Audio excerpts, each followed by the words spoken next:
Salut les baroudeurs, j'espère que vous avez la forme. Cette fois, j'espère que je vais y arriver en moins de 8 minutes. Ça fait la troisième fois que je recommence. Et puis, c'est pas la vidéo qui en a accéléré, c'est moi qui parle très vite pour pas faire une vidéo de chaussures qui dure un quart d'heure ou une demi-heure. Dans cette vidéo, on va voir les chaussures de Garmont, les Dragon Tail ou Dragon Trail, comme j'aime bien les appeler, mais c'est Dragon Tail, la queue du dragon. Et c'est des chaussures voilà, assez intéressantes parce que j'ai fait toute mon aventure à Rogan avec, donc je les ai testées sur tout type de terrain, de la boue, de l'herbe, du caillou, du rocher, des plaques rocheuses, etc. Et par tous les temps, et surtout du mouillé. J'ai également marché vraiment littéralement dans l'eau, dans les trucs quasiment marécageux avec. Et c'est des chaussures que j'ai utilisées quasiment intégralement hors piste. J'ai fait un peu de semi-carrossable aussi, mais elles n'ont jamais touché du bitume. Donc j'ai vraiment un avis voilà, très approfondi, très complet dessus. Enfin complet, excepté sur bitume, mais voilà, j'ai vraiment pu les tester à fond. Présentation générale de la chaussure, on a des semelles Michelin, ensuite mousse EVA, un pare-pierre qui encercle très largement l'avant du pied, qui ne remonte pas sur le dessus, avec une couture sur le dessus du pied, toujours un point faible ça pour l'étanchéité. Ensuite, un pare-pierre à l'arrière, une séparation donc entre les deux, et puis une construction de la chaussure en cuir, du cuir assez épais, assez robuste, en deux parties. Donc on a une pièce de cuir à l'avant qui suit un peu le pare-pierre, et puis une pièce de cuir à l'arrière. Donc ça c'est un truc que j'aime bien, j'essaie toujours voilà, de choisir des chaussures qui n'ont pas trop d'empiècement de cuir, parce que c'est toujours des points faibles, il y a toujours plus de risques qu'une couture craque et puis que l'eau puisse rentrer dedans. Donc moins il y a d'empiècement de cuir, plus ça promet que la chaussure va être robuste et tenir le coup aussi en termes d'étanchéité. Ensuite, on a un lacet qui vient encercler la cheville ou le haut du pied. Ça c'est la tendance actuellement depuis quelques années et c'est un truc que j'aime pas du tout et qui est complètement stupide. Je vais revenir dessus, voilà, vous expliquer pourquoi et vous montrer pourquoi. Et puis voilà, autrement c'est à peu près tout ce qu'on peut en dire pour la présentation générale. Donc on revient un peu sur le détail. Semelle Michelin, donc on peut voir des crampons assez acérés, assez espacés. Donc sans surprise, ça a été des chaussures qui ont eu un super grip sur pente herbeuse mouillée avec sac à dos ou sans sac à dos, etc. J'ai toujours eu la sensation d'être vissé au sol et j'ai jamais fait de glissade avec ces chaussures là, même sur des sols un peu boueux, etc. C'est des chaussures qui accrochent extrêmement bien au sol. Ensuite, pour ce qui est de l'adhérence, je me suis fait 2 glissades sur rocher. Alors Rogan, j'ai fait tellement de rochers que statistiquement dans l'eau, il fallait bien que je me fasse une ou 2 glissades. Donc je ne peux pas trop leur en tenir rigueur. Malgré tout, voilà, c'est sur rocher où j'ai glissé, un rocher en dévers où j'ai fait une glissade du talon. Et le rocher était sec, il me semble, mais avec un peu de mousse. C'est un rocher un peu en sous-bois. Donc ça, voilà, partie lisse à l'arrière. Voilà, il y a une explication toute trouvée, mais c'est pas cette glissade là, je peux pas en tenir rigueur à la chaussure. Par contre, seconde glissade sur une plaque rocheuse mouillée avec légèrement petite mousse sur haut de colline ou de petites montagnes, grande plaque rocheuse, et là j'ai glissé carrément tout l'avant du pied, alors que voilà, il n'y avait pas de la mousse au point que ça constitue vraiment un toboggan ou cette pellicule de trucs un peu gluants, vraiment glissant. Donc a priori si les semelles ont un point faible, ça sera l'adhérence, mais autrement voilà, très très bonne semelle de glissade sur tout ce que j'ai fait en rocher à Rogan. Je peux pas en tenir rigueur, donc très très bonne semelle. La mousse EVA, très bien, c'est-à-dire mousse EVA, c'est-à-dire le confort quand on marche, on n'a pas l'impression de marcher sur des chamallows et en même temps c'est pas trop dur, comme c'était le cas avec les précédentes chaussures Scarpa Zen Pro qui étaient extrêmement dures. Celle-ci était très confortable, c'est vraiment, j'en garde vraiment un bon souvenir en termes de confort. Pour en terminer avec les semelles, on passe à la semelle intérieure. Alors semelle Ortholite, moi j'ai des problèmes avec les semelles Ortholite, je les déteste. Pour moi voilà, c'est également sur la Sportiva TX5 il y avait des semelles Ortholite et je les ai enlevées. Et c'est pas des problèmes qui sont spécifiques à mes pieds, donc j'imagine que voilà, un certain nombre d'entre vous avaient aussi ces problèmes là, donc c'est un truc à savoir parce que du coup comme on n'a pas le choix quand on achète les chaussures, ça peut être une dépense supplémentaire de devoir changer les semelles intérieures.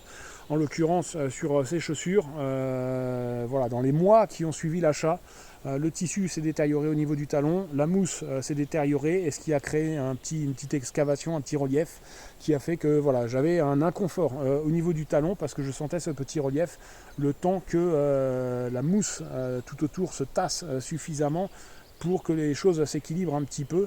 mais ça a pris du temps, donc j'ai quand même eu un inconfort, et donc ça a été les deux pieds pareil, c'est pas juste d'un côté, et c'est survenu très rapidement après l'achat, c'est pas un truc qui est survenu à la longue sur la fin de la chaussure. D'ailleurs, on peut voir que toutes les parties où c'était sollicité avec les orteils, etc., c'est pareil sur l'autre, c'est même pire sur l'autre. Mais voilà, c'est des semelles en fait qui sont pas résistantes. Donc semelle Ortholite, c'est un truc voilà, que personnellement je n'aime pas.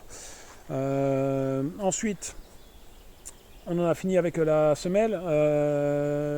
La construction de la chaussure, je disais, en deux parties en cuir, donc très robuste, pas de surprise de ce côté-là. Ça a bien tenu, pas de problème d'étanchéité.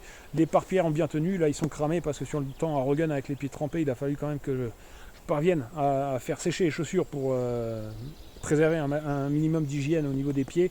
Et donc j'ai forcé un peu sur le chauffage, donc ça les chaussures n'y sont pour rien. Donc j'en arrive maintenant au système de lassage circulaire du dessus du pied. Ça c'est une aberration, et première raison, c'est d'abord parce que ce système de lassage dont le but est de serrer en encerclant la cheville. D'abord la chaussure, la construction de la chaussure fait que ça ne va pas se serrer comme ça, il faudrait une partie souple, un peu articulée pour que ça se serre. Ça demande une force énorme, et pour que ça en plus ça serre, le lacet ici vient encercler le lacet principal et donc créer une friction très importante en cisaillement à chaque fois qu'on vient tirer nos lacets, donc ce qui entraîne un risque de péter nos lacets. Alors là en l'occurrence sur les deux chaussures et de chaque côté, c'est ce petit lacet rouge qui a pété d'abord, donc ça voilà, très bien, j'ai eu de la chance. Mais sur d'autres chaussures, le lacet qui encercle la chaussure est beaucoup plus important, et il peut y avoir un risque que ce soit le lacet principal qui casse. Et éventuellement, voilà, ça peut survenir sur ce modèle-là également, que le lacet principal casse. Et donc ça, c'est un truc, voilà, si on est en rando, à l'aventure, etc., comme c'est un problème qui peut se produire sur les deux chaussures, c'est quand même assez embêtant d'avoir un risque de péter ses lacets sur les deux chaussures. Ça, c'est le premier point voilà, qui fait que ce système est une aberration. Le second point, vous allez comprendre tout de suite si je vous montre l'intérieur de la chaussure. C'est que le lacet rouge qu'on a à l'extérieur, eh bien, on le retrouve à l'intérieur. Ce qui veut dire que quand on marche dans l'herbe mouillée ou qu'il pleut, etc., l'eau va tout simplement remonter ce fil par capillarité et ramener de l'humidité entre le cuir de la chaussure et puis la membrane. A priori, je suppose que la membrane Gore-Tex est sur le tissu intérieur, et que donc l'humidité arrive entre la membrane Gore-Tex et le cuir, j'espère, parce que si ça ramène carrément l'humidité à l'intérieur de la membrane Gore-Tex, alors là c'est encore pire. Mais enfin, en tous les cas, voilà, on a en fait des mèches qui amènent de l'humidité dans la doublure de la chaussure et qui favorisent le pourrissement et puis le moisissement, voilà, les problèmes de pied et d'odeur. Donc ça, voilà, c'est vraiment une aberration d'avoir fait ce genre de système. Tant qu'à faire ce genre de système, il fallait que voilà, ça ne communique pas entre l'intérieur et l'extérieur. C'était la moindre des choses, en particulier sur une chaussure Gore-Tex. Et donc, dernier problème pour en terminer avec ces chaussures. Ici, tout l'arrière, voilà, c'est les deux chaussures, c'est pareil. Complètement décousu cette partie-ci, voilà, c'est partie toujours qui est extrêmement sollicitée quand on rentre le pied, quand on le ressort. Et là, c'est cousu sur le cuir avec de la simple couture et du tout petit fil.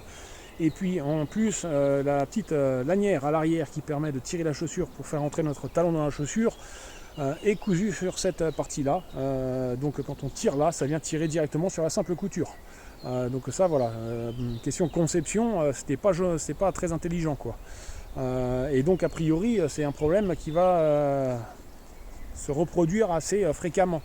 Et c'est pas un problème vraiment spécifique à moi, mais si ce n'est que je les ai énormément utilisés dans l'eau et que évidemment c'est un truc qui fragilise beaucoup les coutures, mais voilà, même sans trop les utiliser dans l'eau, quand on tire comme ça pour rentrer son pied ou qu'on force comme ça pour le rentrer, etc., avec de la simple couture, c'est évident que voilà, beaucoup d'entre vous vous risquez de rencontrer ce même problème.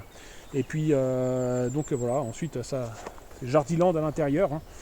Une fois que la doublure est ouverte, tous les débris de plantes, etc. Et puis avec la petite ficelle qui ramène l'eau, voilà, c'est le système d'arrosage de goutte à goutte. Si je laisse la chaussure sur le bord de la fenêtre, dans 3 mois, il y a des fleurs. Donc voilà pour cette chaussure. Conclusion, si vous faites de la rando standard, que c'est pas un problème pour vous de risquer d'avoir une chaussure qui se déchire, très bonne chaussure, très confortable, que je peux vous recommander. Par contre, si vous êtes sur une pratique, un usage intensif, en autonomie, en longue distance, etc., je ne peux pas vous les recommander. Voilà. Simplement à cause de ça. Autrement, elles sont super. Mais voilà, si ça peut être un problème pour vous sur le terrain, que votre chaussure se déchire, à ce moment-là, voilà, c'est un modèle à éviter. Voilà, j'espère que cette petite revue vous sera utile et puis je vous dis à la prochaine, ce sera la Sportiva avec les TX5. Ciao!